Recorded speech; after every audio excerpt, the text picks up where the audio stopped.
யாத்திராகமம் 6ஆம் அதிகாரம். அப்பொழுது கர்த்தர் மோசேயை நோக்கி, நான் பார்வோனுக்கு செய்வதை இப்பொழுது காண்பாய். பலத்த கையைக் கண்டு அவர்களை போகவிட்டு பலத்த கையைக் கண்டு அவர்களை தன் தேசத்திலிருந்து துரத்தி விடுவான் என்றார். மேலும் தேவன் மோசேயை நோக்கி, நான் யெகோவா, சர்வ வல்லமையுள்ள தேவன் என்னும் நாமத்தினால் நான் ஆபிரகாமுக்கும் ஈசாக்குக்கும் யாக்கோபுக்கும் தரிசனமானேன்.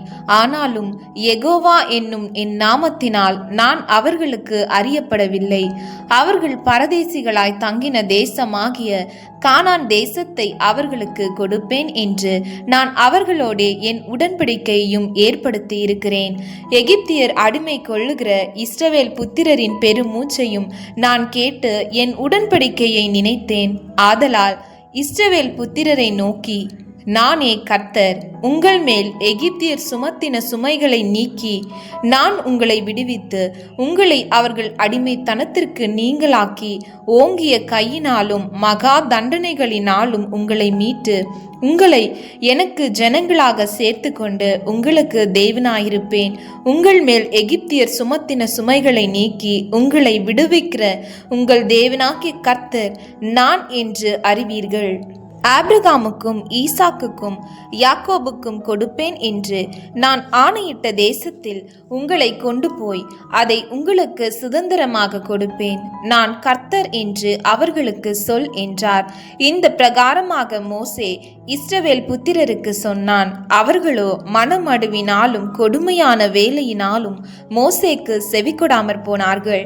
பின்பு கர்த்தர் மோசேயை நோக்கி, நீ எகிப்தின் ராஜாவாகிய பார்வோனிடத்தில் போய் அவன் தன் தேசத்திலிருந்து இஸ்ரவேல் புத்திரரை போகவிடும்படி அவனோடே பேசு என்றார். மோசே கர்த்தருடைய சன்னிதானத்தில் நின்று, இஸ்ரவேல் புத்திரரே, எனக்கு செவி கொடுக்கவில்லை. பார்வோன் எனக்கு எப்படி செவி கொடுப்பான்? நான் விருத்த சேதனம் இல்லாத உதடுகள் உள்ளவன் என்றான். கர்த்தர் மோசேயோடும் ஆரோனோடும் பேசி, இஸ்ரவேல் புத்திரரை எகிப்து தேசத்திலிருந்து அழைத்து கொண்டு போகும்படிக்கு அவர்களை இஸ்ரவேல் புத்திரரிடத்துக்கும் எகிப்தின் ராஜாவாகிய பார்வோனிடத்துக்கும் கட்டளை கொடுத்து அனுப்பினார். அவர்களுடைய பிதாக்கள் வீட்டாரின் தலைவர் யார் என்றால், இஸ்ரவேலுக்கு முதல் பிறந்தவனாகிய ரூபனுடைய குமாரர் ஆனோக்கு, பல்லு, எஸ்ரோன், கர்மி. இவர்கள் ரூபனுடைய வம்சங்களின் தலைவர். சிமியோனின் குமாரர் எமுவேல், யாமின், ஓகாத், யாகின், சோகார். கானானிய ஸ்திரீயின் குமாரனாகிய சவுல். சிமியோனுடைய வம்சங்களின் தலைவர் இவர்களே.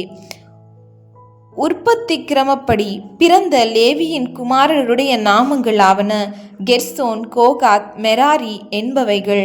லேவி 137 வருஷம் உயிரோடு இருந்தான். அவரவர் வம்சங்களின்படி பிறந்த கெர்சோனின் குமாரர் லிப்னி, சிமேயி என்பவர்கள். கோகாத்தின் குமாரர் அம்ராம், இத்சேயார், எப்ரோன், ஊசியேல் என்பவர்கள். கோகாத் 133 வருஷம் உயிரோடு இருந்தான். மெராரியின் குமாரர் மகேலி, மூசி என்பவர்கள். அவரவர் சந்ததியின்படி லேவியினுடைய வம்சங்களின் தலைவர் இவர்களே. அம்ராம் தன் அத்தையாகிய யோகெத்பேத்தை விவாகம் பண்ணினான்.